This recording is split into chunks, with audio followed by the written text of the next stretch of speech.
Assalamualaikum warahmatullahi wabarakatuh. Bertemu kembali di channel Doapedia.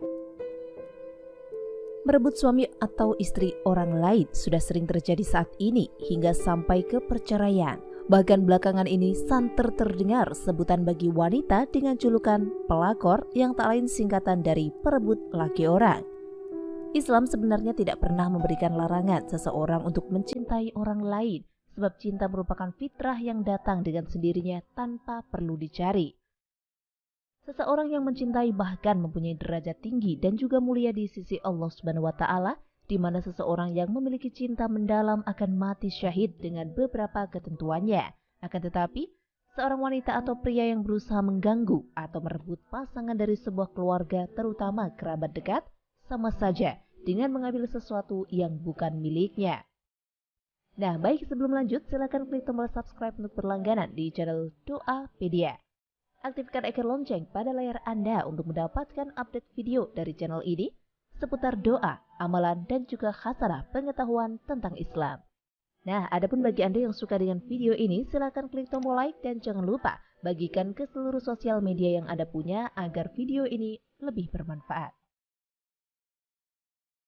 Nah, hal ini bukan termasuk pergaulan dalam Islam karena menyakitkan bagi keluarga tersebut. Tapi sudah banyak kejadian di mana wanita merebut suami orang atau lebih dikenal dengan sebutan perebut laki orang atau pelakor.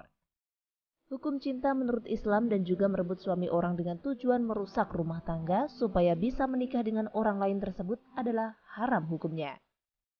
Hal ini berdasarkan dari hadis Abu Hurairah radhiyallahu an. Beliau mengatakan jika Rasulullah Shallallahu Alaihi Wasallam pernah bersabda, "Barang siapa menipu dan merusak hubungan seorang hamba dari tuannya, maka ia bukanlah bagian dari kami. Dan barang siapa merusak hubungan seorang wanita dari suaminya, maka ia bukanlah bagian dari kami." Dengan hadis tersebut, Imam Abdurrahman Al-Juzairi kembali memberi penegasan jika agama Islam memberi larangan untuk berbuat hal yang merusak hubungan suami istri dan menjadi dosa yang tak terampuni di mata Allah.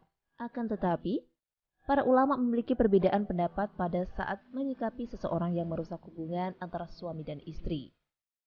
Berikut pendapat dari ulama kalangan mazhab Maliki.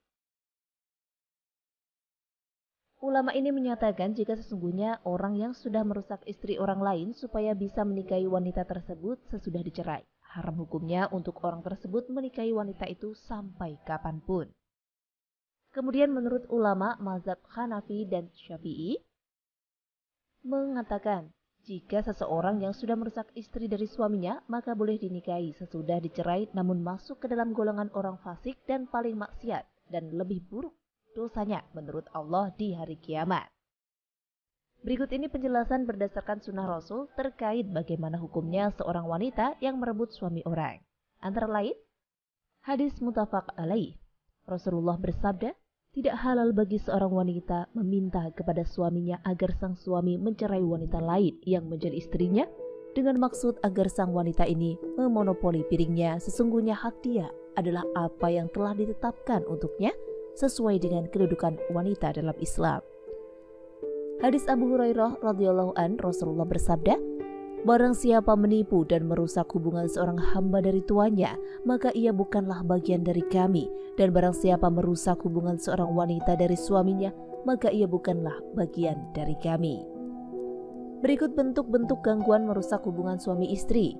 Ada banyak cara atau bentuk seseorang dalam merusak atau merebut suami ataupun istri orang lain. Di antaranya adalah berdoa dan memohon pada Allah.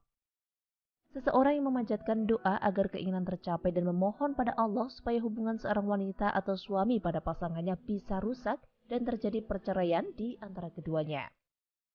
Lalu kedua, bersikap baik. Bersikap dengan baik memiliki tutur kata yang manis dan juga melakukan berbagai macam cara secara lahiriah, namun memiliki maksud untuk merusak hubungan suami dengan istrinya atau sebaliknya. Rasulullah Shallallahu Alaihi Wasallam bersabda, sesungguhnya sebagian dari sebuah penjelasan atau tutur kata itu adalah benar-benar sihir. Berikutnya mempengaruhi dan memprovokasi. Cara berikutnya adalah dengan memberikan bisikan, perkataan yang bersifat memicu atau menggoda dan juga provokasi pada seorang suami supaya berpisah dengan pasangannya dengan janji akan menikah dengannya atau orang lain.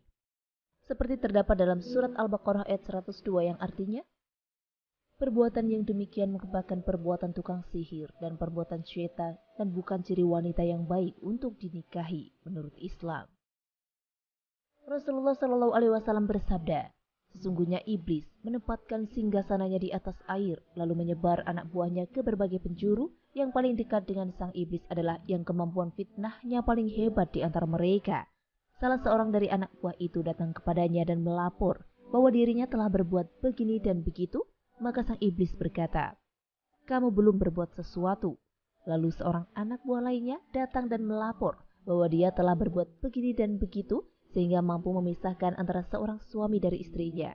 Maka sang iblis menjadikan sang anak buah ini sebagai orang yang dekat dengannya, dan iblis berkata, tindakanmu sangat bagus sekali. Lalu mendekatnya. Hadis riwayat Muslim. Selanjutnya meminta atau menekan. Meminta ataupun menekan dengan tanpa henti dan secara terus terang supaya wanita atau pria cerai dengan pasangannya tanpa disertai alasan yang dibenarkan syariat hingga menyebabkan salah satu dari pasangan meminta talak. Rasulullah Shallallahu Alaihi Wasallam bersabda, tidak halal bagi seorang wanita meminta kepada suaminya agar sang suami mencerai wanita lain yang menjadi istrinya, dengan maksud agar sang wanita ini memonopoli piringnya. Sesungguhnya hak dia adalah apa yang telah ditetapkan untuknya. Hadis muttafaq alaih. Beberapa bentuk gangguan tersebut sangatlah tercela dan masuk dalam dosa yang besar apabila dilakukan pada seorang wanita atau suami yang sudah menjadi milik orang lain. Hal ini akan semakin tercela lagi saat dilakukan seseorang yang sebenarnya telah mendapatkan amanah atau kepercayaan untuk mengurus pasangan orang lain, di mana pasangannya sedang pergi, sakit, dan alasan lainnya. Selain beberapa penjelasan tersebut, terdapat hukum Al-Quran tentang apabila seorang wanita merebut dan merusak rumah tangga orang lain. Di antaranya, hukum ukhrawi. Para ulama sepakat jika hukum merusak bahagia dalam Islam atau mengganggu dan juga merusak hubungan rumah tangga orang lain adalah haram hukumnya. Dan bagi siapapun yang melakukannya akan mendapatkan dosa dan diancam siksa di neraka, serta akan mendapat siksa neraka bagi wanita. Selain itu, Imam Al-Haythami juga mengkategorikan perbuatan dosa ini menjadi dosa yang besar. Dalam kitabnya, yakni Al-Zawajir an Iqtiraf Al-Kabir, beliau menyebutkan jika dosa besar yang ke-257 dan 258 adalah merusak seorang wanita agar terpisah dari suaminya dan merusak seorang suami agar terpisah dari istrinya. Hadis Nabi Muhammad juga menjadi alasannya menafikan pelaku perbuatan merusak ini dari bagian umat beliau, dan ini terhitung sebagai ancaman berat. Juga para ulama sebelumnya secara syar'i atau jelas mengkategorikannya sebagai dosa besar dalam Islam. Selanjutnya hukum duniawi. Ada dua hukum yang berkaitan dalam hal ini, yakni apabila seorang lelaki perusak hubungan wanita dengan suaminya dan wanita tersebut meminta cerai pada suaminya dan sang suami mengabulkan atau sebaliknya, maka apakah pernikahannya adalah sah? Dalam hal ini, jumhur ulama berpendapat jika pernikahan lelaki perusak dengan wanita korban tindakan hal tersebut adalah sah, karena wanita tersebut tidak secara eksplisit dihitung sebagai muharramat atau wanita yang diharamkan baginya.